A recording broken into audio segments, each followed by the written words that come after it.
up, everyone? I'm still here. Just a lot of chaos in the world between the pandemic and riots and all that, and I really haven't had motivation to make any videos. It's really not exactly too much to show that's happened in the last few months, but progress has been made on the 240 stand, and that's what I'm going to be showing you today. And just let you guys know that I am still here. Still have my quarantine hair growing out the mullet, but yeah, so let's get into it. So here it sits. Here's the big old 240. It has moved locations from the table that was over there onto its stand. I don't remember in any of my previous videos if I've shown the skeleton of the stand. I really can't remember, but it is almost finished. I just got the plywood cut out today. It is flipped on its side because if you've been following my videos, there is a slight chip here. See if we can get it to focus. No, there is a slight chip here, and I was told that I can fix that. Oh, there it goes. It should be fixable, and I guess if not, worst case, it leaks water and I have to get a new one. But going over the stand a little bit, somehow when drawing the stand out with the idea originally, the stand actually grew 3 inches in length, so it is not, it'll hold the tank, I hope, no problem, but left to right, lengthwise, it is 3 inches longer than 8 feet, which the 240 is an 8-foot tank, which that's alright. As long as this stand holds the tank, I'm not worried about how it looks, as long as it functions. But just going over the stand a little bit, the legs here are made out of 4x6s. The top, bottom and top frames are made out of 2x6s, and all the cross braces are 2x4s. And I did actually have a little bit left over of the plywood to house down here to make it a flat surface for the 75-gallon sump that's going to be going under here. And as I was saying, in the mishap that happened with the length, I did buy a sheet of plywood that was 8 feet long, and we actually had to cut out an extra piece. We shortened the main piece and then made a second piece just so when it fits up here, it'll take up from this 2x6 to this 2x4, so that way I'll still be able to screw that piece down, and then I plan on putting some insulation foam on top to absorb any differences in the woods and whatnot. But here is finally the 240 and the stand coming along. It's very slow, but it's finally coming along, and I'll show you the sump next. So here is the sump.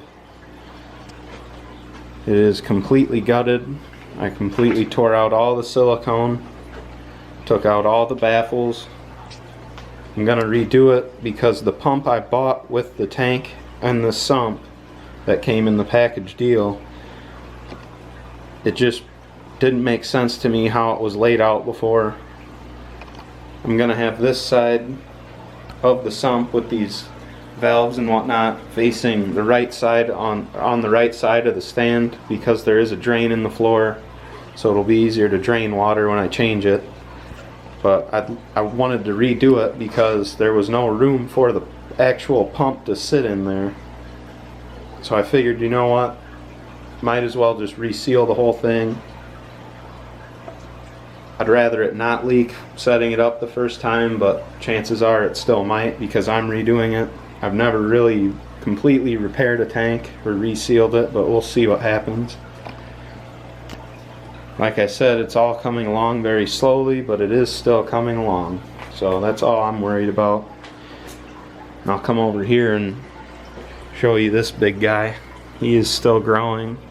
I need to get him out of the tank. You probably just saw a little bit of the other fish, which I'll be showing in my next video. I did get 4 more fish. I drove about 2 hours to go pick them all up. I went and picked up 3 of them, and then about an hour and a half back I picked up the other one. I'm going to try and not get him in the frame here, but yeah, this catfish definitely needs the 240. And one thing I'm worried about is the pool I did buy. I finally came to the conclusion that I'm not going to be able to set it up anywhere in this basement adequately without having room to walk around it and it not being in the way of anything else. So in this room, eventually when all the walls are torn down, I marked out down here that a 10-foot circular pool will fit down here, but I'm gonna have to sell the old one and get a circular one.